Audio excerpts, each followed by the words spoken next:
जोहार नमस्कार। कृषि दर्शन के इस अंक में आप सभी किसान भाई बहनों का हार्दिक स्वागत करते हैं। आज हम नई जानकारियों के साथ उपस्थित हो गए हैं आप सभी किसान भाई बहनों के लिए। तो चलिए शुरुआत करते हैं सबसे पहले कृषि समाचार से।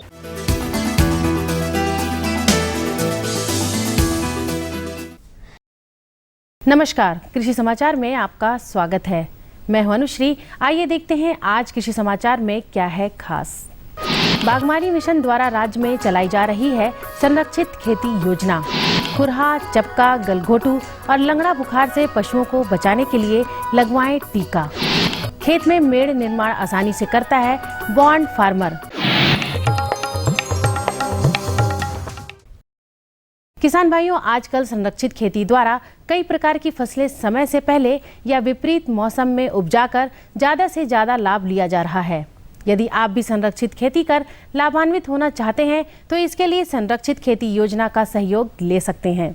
इस योजना के अंतर्गत greenhouse, net shade house या फूल और सब्जी लगाने के लिए पौधरोपण सामग्री इत्यादि के लिए बागवानी मिशन 50% तक अनुदान देती है। झारखंड राज्य बागवानी मिशन राज्य में बागवानी से जुड़े किसानों के लिए कई प्रकार की लाभकारी योजनाएं चला रही है, जिनमें से एक है संरक्षित खेती योजना। इस योजना के अंतर्गत संरक्षित खेती में इस्तेमाल होने वाले greenhouse, net shade house एवं फूल और सब्जियों के लिए पौधरोपण सामग्री के लिए लागत की अधिकतम 50% राशि अनुदान में दी जाती है। गायों या गौ प्रजाति के पशुओं में प्रमुख रूप से खुरहा, चपका, गलघोटू और लंगड़ा बुखार रोग लगते हैं। ये रोग पशुओं में ना लगे, इसके लिए टीकाकरण सबसे अच्छा उपाय है। आइए पशु विशेषज्ञ से जानते हैं इन पशुओं के टीकाकरण कैसे करें और उनमें क्या सावधानी बरतें। गो प्रजाति के पशुओं में खुरा, चपका, गलाघोटू और लंगड़ी के रोग से बचाव के लिए इसका टीकाकरण करवाएं। और मुख्य रूप से इन तीनों रोगों का टीकाकरण जो एक सम्मिलित टीका आता है वो ट्रायोवैक के नाम से आता है, उसे आप किसान भाई करवा सकते हैं। अन्यथा अगर गाय गर्भवती है तो उसे क्लोवैक्स नाम का जो टीका होता है वो गर्भवती गाय को 2 ml, इसे जो गायें गर्भवती नहीं है उसे भी दिया जा सकता है, लेकिन गर्भवती गाय के लिए भी टीकाकरण सुरक्षित है। खुरा चपका का क्लोवैक्स 2 ml गर्दन वाले भाग में चमड़े के नीचे। सब्जियों की खेती करने वाले किसान वर्तमान समय में लत्तेदार सब्जियों जैसे नेनुआ और झींगी की फसल लगा सकते हैं। झारखंड के परिवेश में नेनुआ और झींगी की अच्छी पैदावार लेने के लिए किसान नेनुआ की स्वर्ण प्रभा और झींगी की स्वर्ण उपहार नामक उन्नत प्रभेदों का इस्तेमाल कर सकते हैं। ये प्रभेद अच्छी उपज देने के साथ ही चूर्ण लासिता रोग प्रतिरोधक भी है। किसान भाइयों, लत्तेदार सब्जियों में नेनुआ और झींगी की खेती प्रमुखता से करते हैं। इसमें उन्हें चूर्णी लासिता या पाउडरी मिल्ड्यू नामक रोग का इनके फसलों पर भारी प्रकोप होने की संभावना रहती है और होती है। इससे बचाव का एकमात्र उपाय है रोग प्रतिरोधक किस्म का चुनाव कर खेती करना। इसके लिए किसान भाई हमारे भारतीय कृषि अनुसंधान परिषद के रांची स्थित संस्थान हार्प के द्वारा विकसित स्वर्ण प्रभा नेनुआ की किस्म और स्वर्ण उपहार झींगी की किस्म का खेती करके चूर्णी लासिता से मुक्ति पा सकते हैं। किसान भाइयों, भिंडी की फसल को आमतौर पर सफेद मक्खी या हरी मक्खी नुकसान पहुंचाते हैं। कृषि विशेषज्ञों के अनुसार इन कीटों से बचने का सबसे सरल उपाय है बीजोपचार। भिंडी के बीजों को किस दवा द्वारा कैसे उपचारित करें, बता रहे हैं हमारे कृषि विशेषज्ञ। भिंडी की खेती करने में कीटों से रोकथाम के लिए आप बीजोपचार गाउचो नाम की दवा से 1 किलो बीज पे के 9 मिलीलीटर दवा मिला करके आप बीजोपचार यदि करते हैं तो इसमें लगने वाले सफ़ेद मक्खी, हरी मक्खी या अन्य कीट से आपको निजात मिलती है।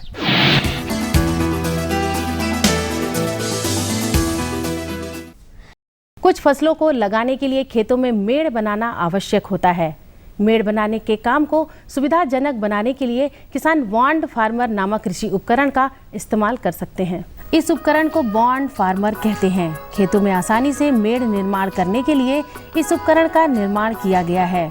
इस उपकरण द्वारा एक समान मोटाई के मेड़ बहुत ही कम समय में तैयार किए जाते हैं। बॉन्ड फार्मर को प्राप्त करने के लिए किसान विरसा कृषि विश्वविद्यालय के अभियंत्रण विभाग से संपर्क कर सकते हैं।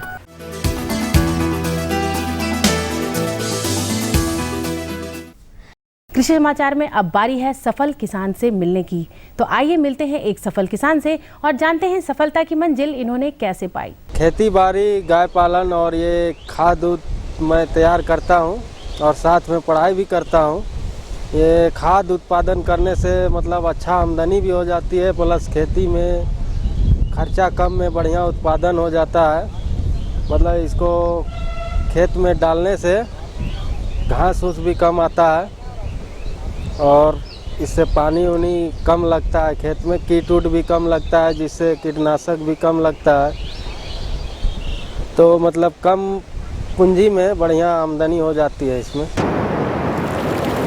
और अब एक नजर राज्य के कुछ प्रमुख शहरों के मौसम के मिजाज पर। आज राज्य के कुछ प्रमुख शहरों के तापमान इस प्रकार दर्ज किए गए।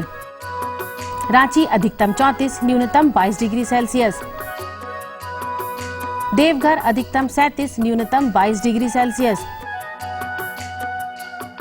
गोड्डा अधिकतम 38, न्यूनतम 23 डिग्री सेल्सियस। कोडरमा अधिकतम 34, न्यूनतम 21 डिग्री सेल्सियस। चाईबासा अधिकतम 36, न्यूनतम 24 डिग्री सेल्सियस। और हजारीबाग अधिकतम 36, न्यूनतम 22 डिग्री सेल्सियस।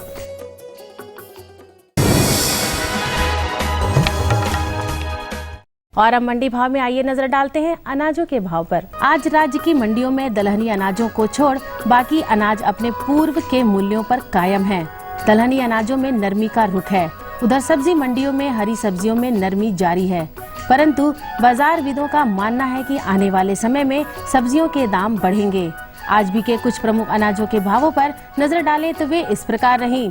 चावल मोटा न्यूनतम 1400, अधिकतम 2200 रुपए। चावल मध्यम न्यूनतम 2100, अधिकतम 2500 रुपए। गेहूं न्यूनतम 1500, अधिकतम 2000 रुपए। दाल अरहर न्यूनतम 11900, अधिकतम 13600 रुपए। दाल मसूर न्यूनतम 5400, अधिकतम 6800 रुपए।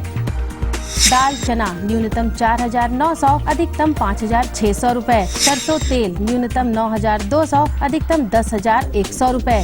आलू न्यूनतम 800, अधिकतम 1100 रुपए। और प्याज न्यूनतम 1750, अधिकतम 2100 रुपए। कृषि समाचार में आज इतना ही। अगले दिन अगले अंक में फिर मुलाकात होगी कुछ ताजा तरीन खबरों के साथ। तब तक के लिए दीजिए इजाजत। नमस्कार, जोहार।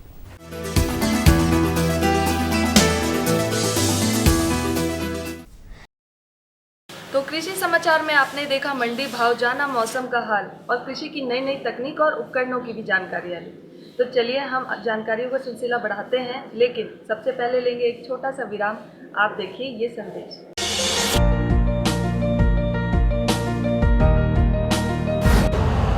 यूरिया का स्वदेशी उत्पादन 70 लाख टन बढ़ाने के लिए 6 उर्वरक संयंत्रों का उद्धार किया जा रहा है। FCIL के गोरखपुर, सिंदरी, तलचर और रामागुंडम संयंत्र, HFCL की बरौनी इकाई और PVFCL की नामरू फोर्थ। सोने पर सुहागा ये है कि देश में अब बनेगा सिर्फ नीम लेपित यूरिया, क्योंकि इससे होगा किसानों का फायदा ही फायदा। अनाज का उत्पादन 10% तक बढ़ेगा। बढ़ेगी 10 से 15% नाइट्रोजन क्षमता।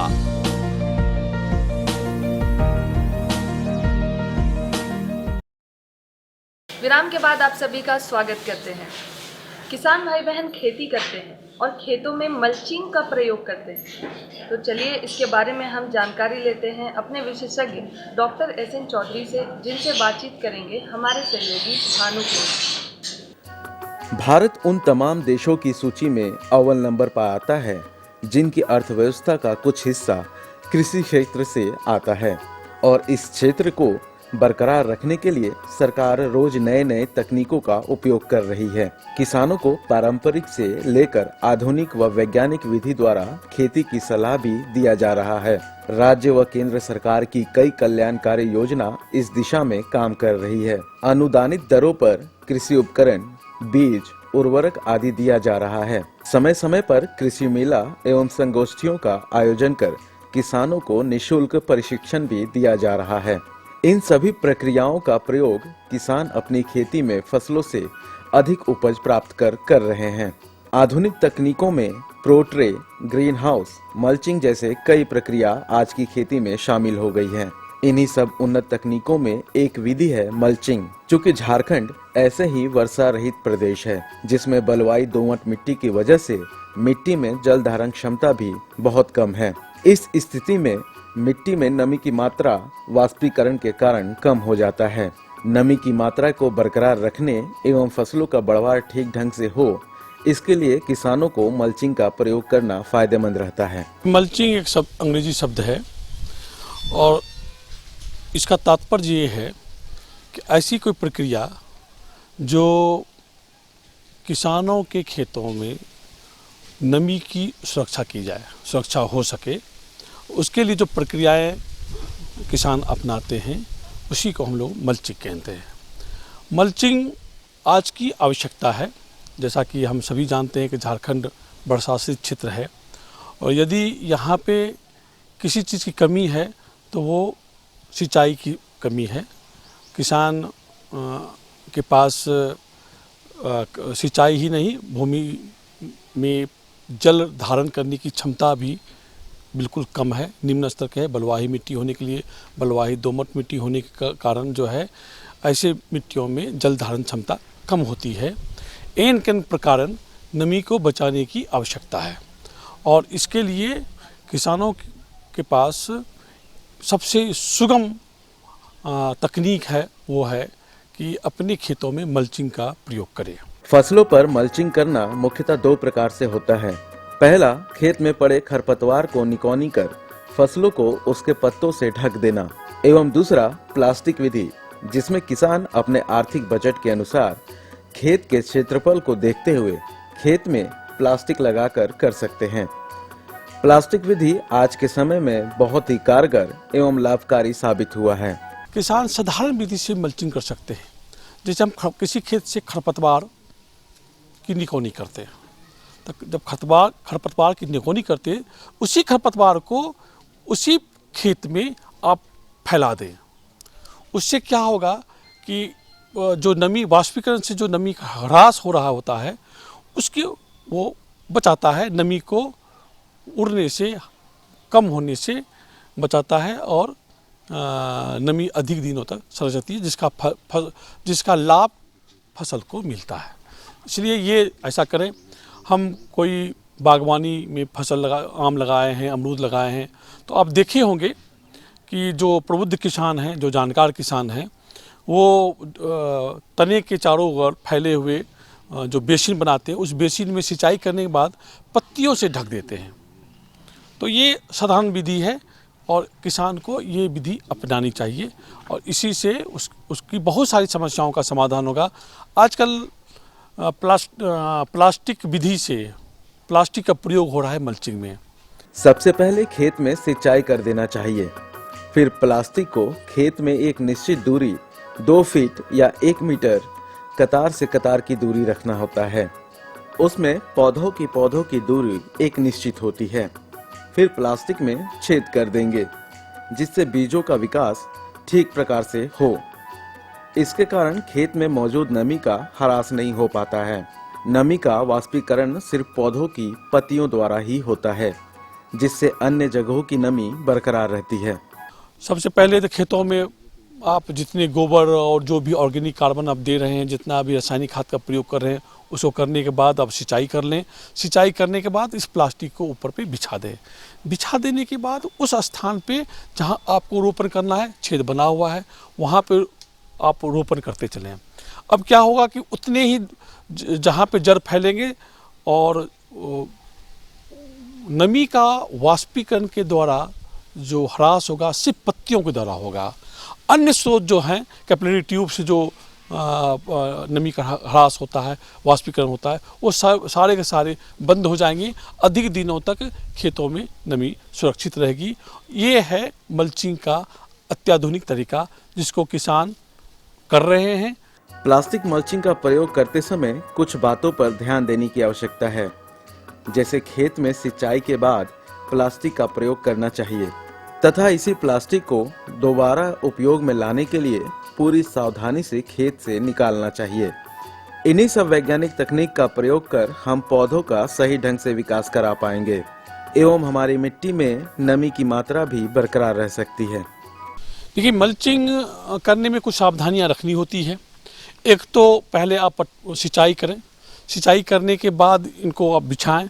ऐसे खरपतवार का इस्तेमाल ना करें जो किसी न किसी कीड़े का उस फसल के लिए जो कीड़े होते हैं जो प्रभाव डालते हैं, जिस फसल या जिस सब्जियों में आप इसका इस्तेमाल कर रहे होते हैं, तो उनके लिए जो कीट होते हैं उनका होस्ट प्लांट का पत्तियां नहीं होने चाहिए या होस्ट प्लांट को नहीं लगाना चाहिए। तब तो वो वहाँ पे प्रिजर्व हो जाएगा और कीड़े आपके फसल को नुकसान करेंगे।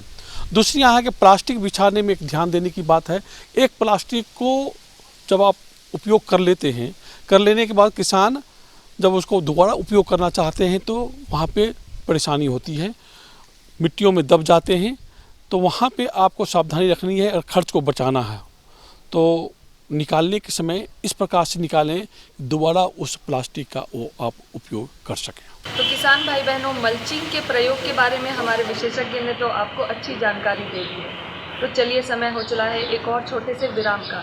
तब तक आप देखिए ये संदेश। ये लो और बताओ। बस। अरे ये क्या भैया जी, बस इतनी सी रासायनिक खाद? किसानी छोड़ रहे हो क्या? किसानी नहीं, नादानी छोड़ रहे हैं। मिट्टी की जांच कराई है।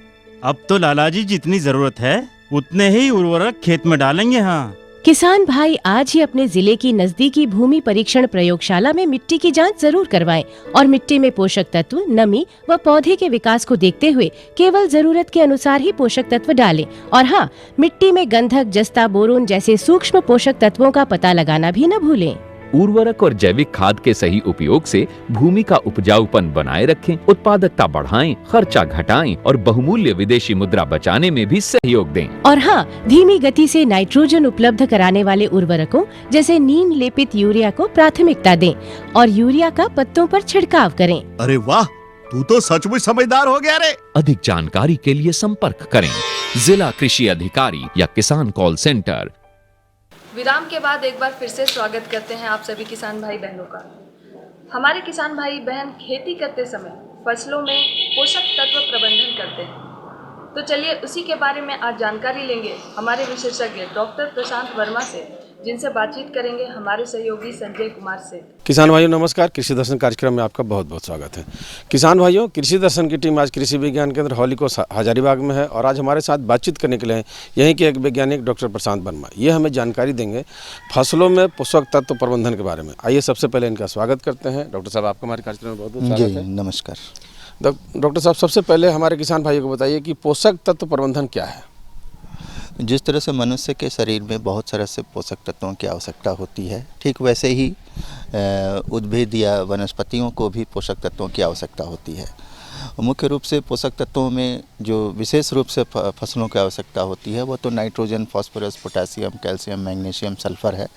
इसके अलावा बहुत सारे सूक्ष्म पोषक तत्वों की भी आवश्यकता होती है, जैसे कि boron, molybdenum, zinc, iron, copper, ये सारे पोषक तत्वों की आवश्यकता होती है। यूँ अगर कहा जाए तो पोषक तत्वों में जो मुख्य रूप से पौधे अपने शरीर के विकास एवं वृद्धि के लिए एवं फसलोत्पादन के लिए आवश्यकता होती है, उसमें नाइट्रोजन, फास्फोरस, पोटेशियम विशेष रूप से महत्व है।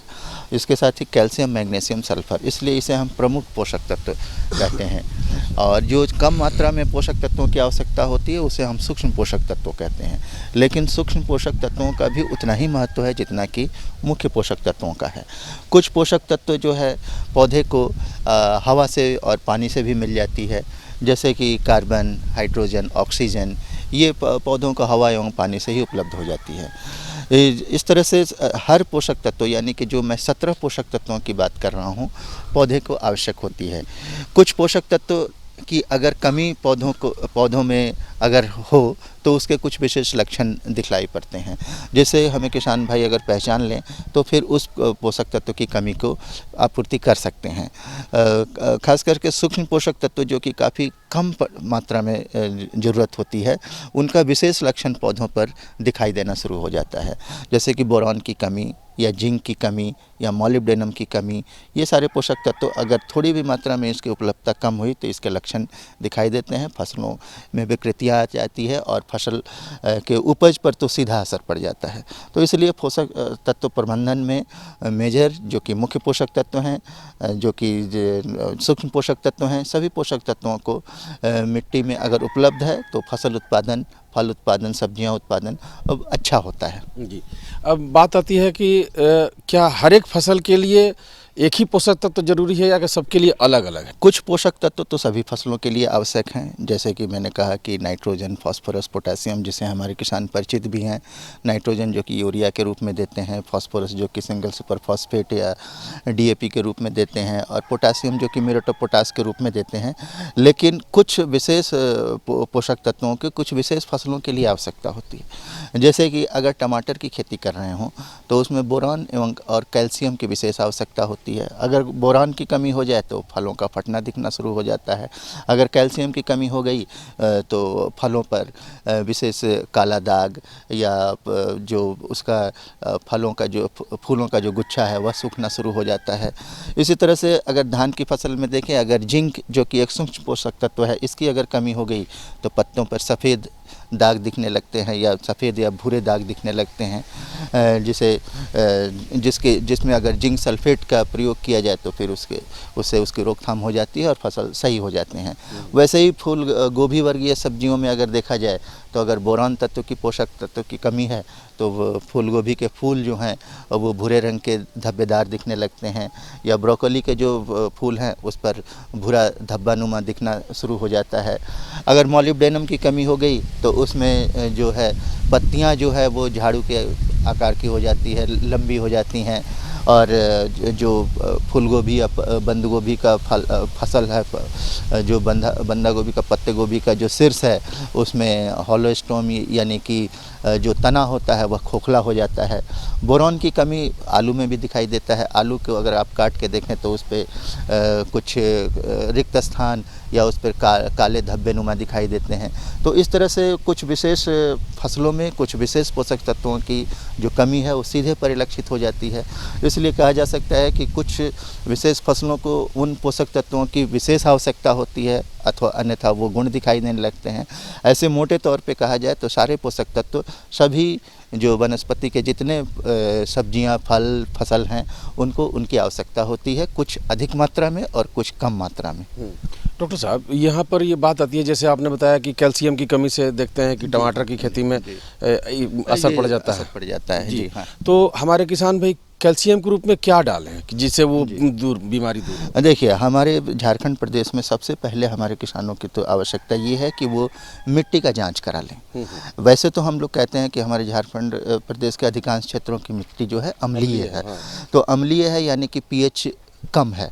तो अगर मिट्टी की जांच हो जाती है और वहाँ पर अगर अम्लीय मिट्टी प्राप्त होता है तो वो ऐसी अवस्था में चूना का प्रयोग तो ज़रूर करें। कम से कम 2 से 3 साल में एक बार चूना का प्रयोग ज़रूर करें। ऐसा अगर करेंगे तो मिट्टी की अम्लीयता दूर होगी, और चूना में चूँकि कैल्शियम है तो कैल्शियम की आवश्यकता भी मिट्टी की पूरी हो जाएगी।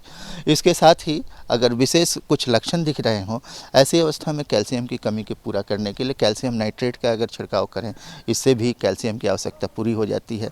तो इस तरह से ये सारे पोषक तत्व जिनकी विशेष रूप से आवश्यकता है उसके लिए अलग से छिड़काव करने की आवश्यकता है। जैसे कि टमाटर में फलों का फटना, ऐसी अवस्था में बोरैक्स का या ऑलबोर का या सॉलीबोर, इस तरह की जो कंपाउंड्स बाज़ार में उपलब्ध हैं उनका छिड़काव करें।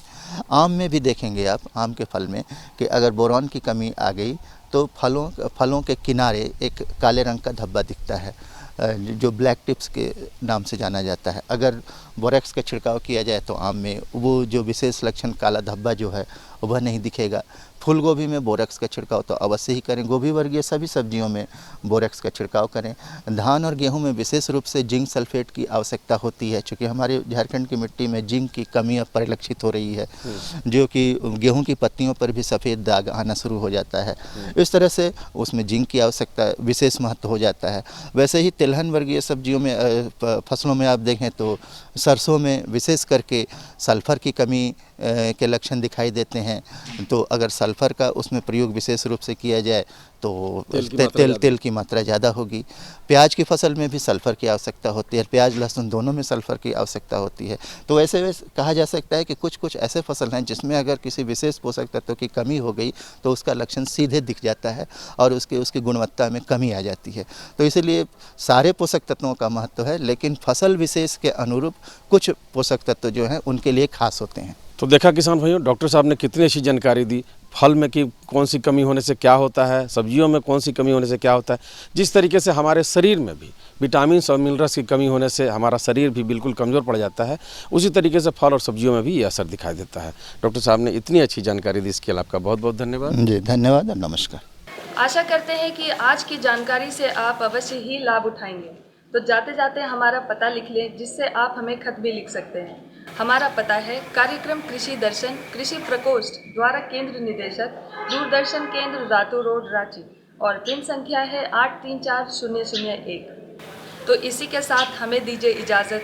हम अगले हफ्ते इसी दिन इसी समय फिर से हाजिर हो जाएंगे आप सभी किसान भाई बहनों के लिए। जोहार।